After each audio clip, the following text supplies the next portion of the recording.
Welcome to this segment of Recovery TV. We're going to talk about 5 signs that you're not ready for couples therapy after you've experienced infidelity or sexual addiction. So that's coming up.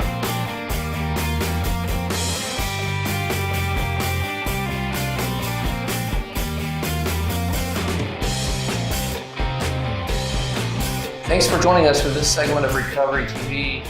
We're going to talk about these 5 signs that you're not ready for couples therapy after you've experienced infidelity or some form of infidelity, like through sex addiction. And entering couples therapy is a question that we're asked often in our practice, and we want to set people up to succeed. And so the timing of couples therapy is very important. Right. And so most people that have experienced infidelity in some way, shape, or form intuitively know that couples therapy needs to be part of the process. But the question is, when do we do that? When are we ready for it? And so we're going to go over these 5 different things, and we encourage you to stay to the very end because we have a really important tip to share with you that's going to sum up these 5 signs that we're going to cover with you today.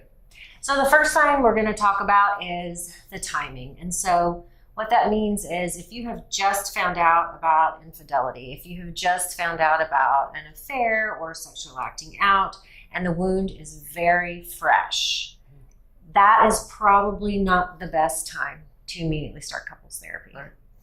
Now that doesn't mean that the couple can't do a couple interview with a therapist and talk about this process, but when there's so much toxicity from the wound being so fresh, it's often more beneficial to start individual therapy to help clear that wound, to clean out some of those toxins so that the couples therapy process can be more productive. That's right. The key really is that you want couples therapy to be what Josh mentioned, productive, helpful. Doesn't mean easy, but intense emotion, that kind of stuff that just is part of the healing process around infidelity, it can be overwhelming and it can be hard to manage in a couples setting. And so manageability is the key here, and that really is going to come from your therapist's perspective too, about being able to manage that and it being still effective.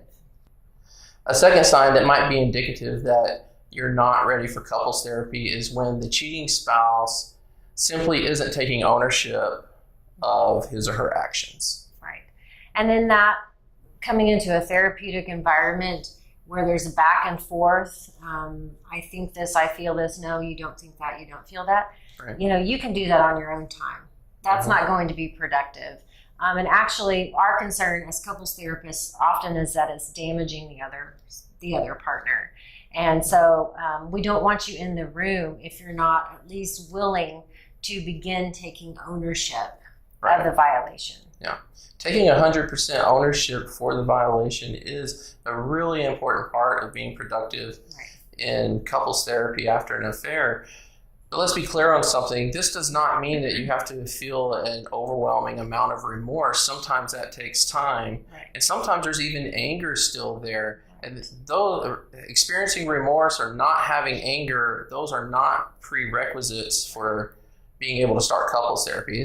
But you do have to be able to take ownership for what you have done, the violation, and the wound that it has created in the relationship. Right. The third sign is that the cheating spouse is not emotionally equipped to assist in the healing process. Right. And so often the cheating spouse is willing to take ownership. They actually feel very bad, very guilty for what they've done. But in the process of therapy, they've discovered that they have so many wounds themselves that they're having trouble dealing with, and they simply can't be emotionally available to their spouse who they have cheated on. Right. And so again, in the room, the wounded spouse is kind of getting shortchanged, and it wouldn't be productive. Right. And sometimes with some of my clients that I've worked with, we've talked about that sometimes the most productive or helpful thing you can do is simply say, I cannot be there for you in the ways that you need me to be right now. And I want to be, but I need to do my own work first so that I can be. That's right. And that's really a positive message that we want you guys to hear. And Some of those other things that get in the way, like Josh said, can be significant trauma, someone's past, intense anger, emotion, or some other kind of psychological condition, diagnosis that just makes couples therapy something that you're not ready for, that you're not going to make a lot of progress in until you can manage the other symptoms. The fourth sign that we're going to cover with you has to do with intentionally keeping secrets. And that's a difficult topic to address quickly, but we have both experienced being in therapy when clients are intentionally withholding important information. And you're just not going to make progress in therapy. Even if the therapist or the other partner doesn't know that there are secrets, they're going to all still feel the lack of progress.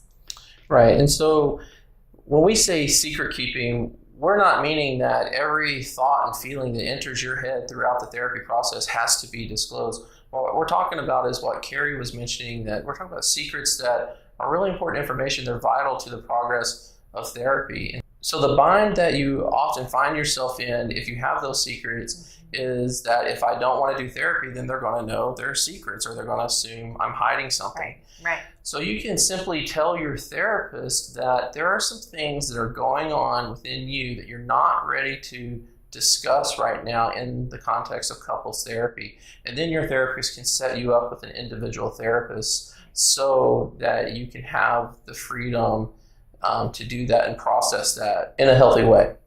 The fifth and last sign that we're going to talk about today is if anyone is feeling constrained due to the fear of violence or retribution from attending couples therapy. Right. And so what we mean by feeling constrained is just not feeling open to share your thoughts and your true emotions and the hurt and pain that comes from something like this, because the emotional intensity at home is so great that there could be backlash in some form. Right.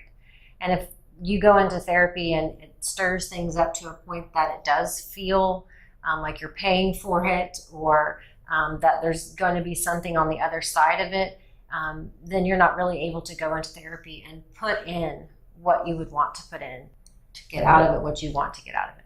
So simply stated, you need to feel safe leaving the therapy room and going home with that person after having some very intense discussions and therapeutic experiences. Right. And we acknowledge, of course, that couples therapy is often full of conflict and it's emotionally intense and difficult. We know that. And we're not asking you to be able to go into couples therapy and be calm the whole time. But it should be a place where you can go and it be difficult and you can still transition from there and leave and go home and still be able to share space or share time or share life duties. Thank you guys for being with us and hanging with us throughout this whole presentation, but we do want to share that final message that I mentioned to you earlier in this video, and that is safety. It all boils down to safety. When you start couples therapy, each party needs to feel safe in that room. They need to feel safe in the room between each other and with their therapist. Because if you're going to explore hard things, if you're going to make room for healing, safety is key. Right. And we don't want you to confuse safety with comfort. Part of our job is to get you out of your comfort zone. That's what your therapist is there to do, is help explore things that are very uncomfortable. But it is feeling like you're in a room where it's controlled and you have a mediator, someone there that helps facilitate those conversations in a way that's going to be productive as opposed to destructive. Right. Well, we want to thank you for joining us today. We hope you found some of this information helpful. All right, and I'm going to make sure to put some links in the description of this video to some therapist directories where you can seek out and search therapists in your area that can help you along this recovery journey. Thanks for being with us.